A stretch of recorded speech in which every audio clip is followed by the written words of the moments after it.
好，那刚才的话是给大家讲了一下我们的 ES Module 啊，同学们 ，ES Module 的话，在我们开发里面目前用的是特别的多的，基本上来说90%以上我们用的都是 ES Module 啊，所以这个 ES Module 的话，大家要掌握好，特别是我们这里讲到的前面3个啊，同学们，前面3个的话，大家要重点掌握一下。这个是比较重要的。当然，我们这个 default 这个东西的话，其实也是用的比较多的，所以这个东西大家最好也掌握一下，对吧？但是像我们对应这里的这个函数啦，某些特殊场景才会用到，或者我们这里这个 mat 啦，其实在开发里面基本上是用不到的，对吧？这个东西的话，大家做一个了解就可以了，那当然，刚才的话还有一个同学就是问了一个问题啊，对吧？就是在下课的时候问了一个问题。就是老师，你刚才说我们这里在导出的时候，这里的这种导出，对吧？或者我们这里的话找到最前面这个吧，找到最前面这里的这个导出的话，它不是一个对象，但是呢，我们刚刚的话不是生成了一个东西，叫什么东西啊，同学们？叫 module 我们的 environment record， 对吧？我们这里的话有这个东西，这个东西不是又是一个对象吗？你又说这个东西的话不是一个对象，我告诉大家，这里是这样的啊，同学们，这个东西啊。这个对象不是由我们创建出来的，不是说你这里创建了一个这个东西之后，然后这个对象对应的就是这里这个对象了。我问一下大家，这个对象是我们创建出来的吗？不是，对吧？你想想，这个对象肯定不是我们创建出来的呀，叫 environment 我们的一个 record 怎么拼啊，同学们 ？environment record 对吧？我们用它的提示吧。好，再看同学们 environment record 这个不是由我们创建出来的，同学们。这个东西是由浏览器在解析整个模块的时候，然后呢给你创建出来的这里的这么一个对象。那么也就意味着啊，同学们，这个东西并不是说我们这里直接写个大括号，然后呢这个大括号就是个对象了，这个对象对应就是它了，不是这样，同学们。这里我刚才已经强调过了，它是属于我们导出的一种特殊的语法，它是一种语法结构。那么浏览器在解结构的时候，会发现我们这个里面是不是有给它导出东西啊？那么就允许我们把这里的这些东西放入到我们的 environment record 里面，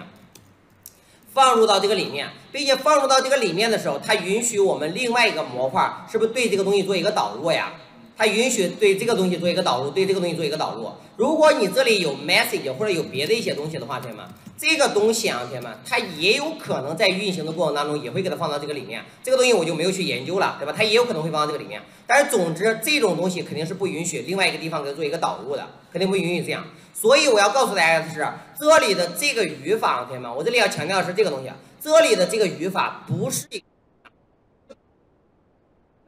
肯定不是一个对象，只不过你按照这种特殊语法去写的时候，由我们的 JS 引擎确实会生成这个对象，对吧？你们两个之间有关系，但是不是说这个东西就是这里的这个对象了，不是这样的，同学们，能不能理解什么意思啊？可以吧？对吧？不要懵了，同学们，对吧？这里的这个东西不是一个对象，它是一种特殊的语法。这种特殊的语法目的是告诉我们 JS 引擎，我这个模块我想要导出哪些东西，我想要导出哪些标识，我想要导出这个标识，我想要导出这个标识，我想要导出这个标识。但是不是说你导出了这个标识的时候，就直接根据你的这个大括号生成了这里的这个对象，然后这个对象就等于这个对象了，就跟我们以前写的 OBJ 来一个这个东西等于这个对象，然后呢这里的这个对象就刚好是这个对象了，不是这个意思。对吧？这个对象是由浏览器给你生成，它会根据你这里的这个东西往这里面添加你可以导出的东西，但是这个不是同一个对象。所以我再强调一下，同学们，这个不是一个对象的，所以你这里不能给它写键值对，比如说我这里的话，给你写个键值对，来个 FO 等于一个 ABC， 给你写这种东西不允许的，因为这里压根都不是对象语法的，这个不是对象语法，同学们，不是对象语法的。好，这个我这里的话再给大家刻意强调一下，因为刚才的话，有同学问到这个问题了，对吧？那我想一想，如果比较多的同学有这样的疑惑的话，我们就拿出来再给大家强调一下，啊。好，那么这个东西的话，就是关于我们前端模块化开发里面我们要讲到的核心的东西，我们已经讲完了，对吧？我们讲了很多的细节，但是归根结底的话，我们比较笼统的来做一个概述的话，这个里面我们最主要就是讲了2个东西。第一个东西的话是我们的 Common JS 模块化，另外一个的话就是我们的 ES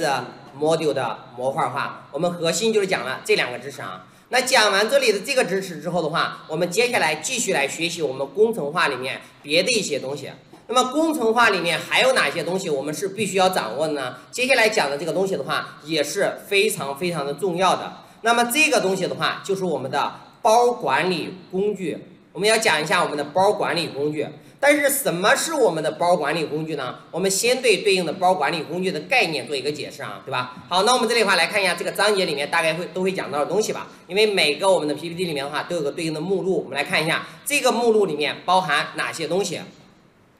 首先第一个的话，我们会讲一下我们的 NPM 包管理工具。这个 NPM 包管理工具它到底是一个什么样的东西？什么叫做包管理工具？另外的话，有个非常重要的包管理工具就是我们的 NPM。这个 NPM 的话，我们大家有没有安装过呀？有安装过。我前面说到我在安装什么的时候，Node 的时候，这个东西就已经给我们安装过了，但是我们之前并没有去具体用过它。虽然我简单给大家演示过 npm install Axios， 给大家演示过这个东西，但是我们从来没有讲过这个工具到底是如何使用的，它有什么样的作用。那我们今天的话就会详细对它这个作用来做一个分析。那另外，我们通过 npm 去管理很多包的时候，这个时候还会有一个文件配置文件，叫做 package。它其实叫做 package.json， 它是以 JSON 的方式给它书写了一个我们对应的配置文件。那么这个配置文件里面的话，是可以添加特别多的字段的。每一个字段是什么样的意思呢？这里的话，我会挑出来一些比较核心的字段，给大家解释一下这里面的这些字段都是什么样的一个含义。所以我们也会讲一个配置文件叫 package.json 这么一个配置文件。另外的话，我们如果想通过 npm 去安装一个对应的我们的包的时候，我们是通过一个叫做 npm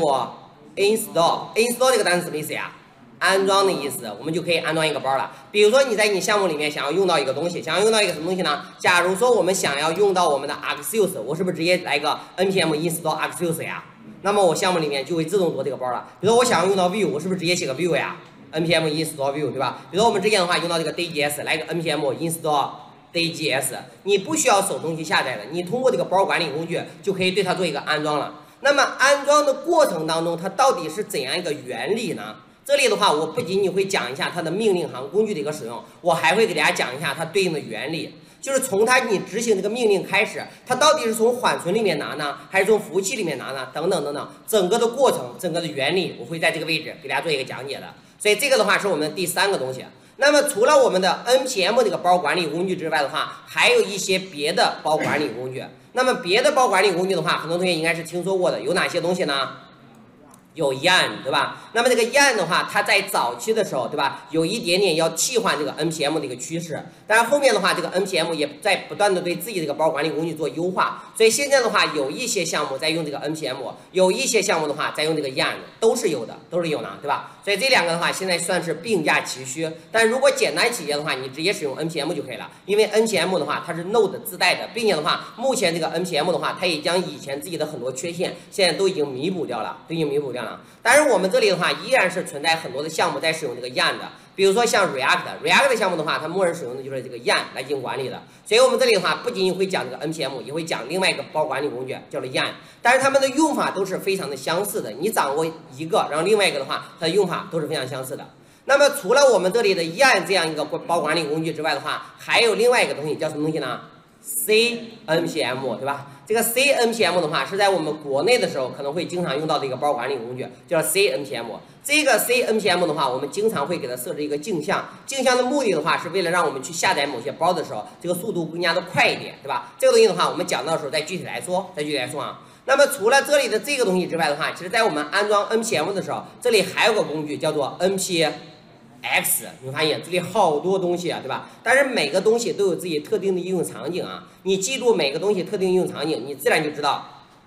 这个包管理工具到底是什么样的一个作用了，对吧？它以后在什么场景下我们会用到这个东西了？还有一个东西的话就叫做 npx， 这个东西不常用，但是偶尔的一些场景里面我们也会用到，所以我们也会讲一下这里的这么一个工具，讲一下这个工具啊。那么讲完这里的这些包管理工具之后的话，我还会给大家讲一下另外一个东西啊，对吗？什么东西呢？就是发布自己开发的一个包。就是如果我现在有自己一个包的话，我也想让别人可以通过 npm install 把我自己的包，比如像 W9Y 这个包，你也给我下载下来，然后让别人的项目里面可以直接这样的方式来安装我的包，并且在他的项目里面使用我这个包。那么这个时候的话，我们应该如何把我自己的这个包给它发布到某一个服务器里面，让别人可以安装下载呢？我会给大家讲一下这个过程的，对吧？如何发布属于自己的一个包，讲一下这个东西啊。那讲完这里的这个东西的话，在我们的最近，其实也不算最近嘛，在去年的时候差不多就已经开始了，就是开始非常流行的另外一个包管理工具，对吧？你说老师怎么出现这么多包管理工具呢？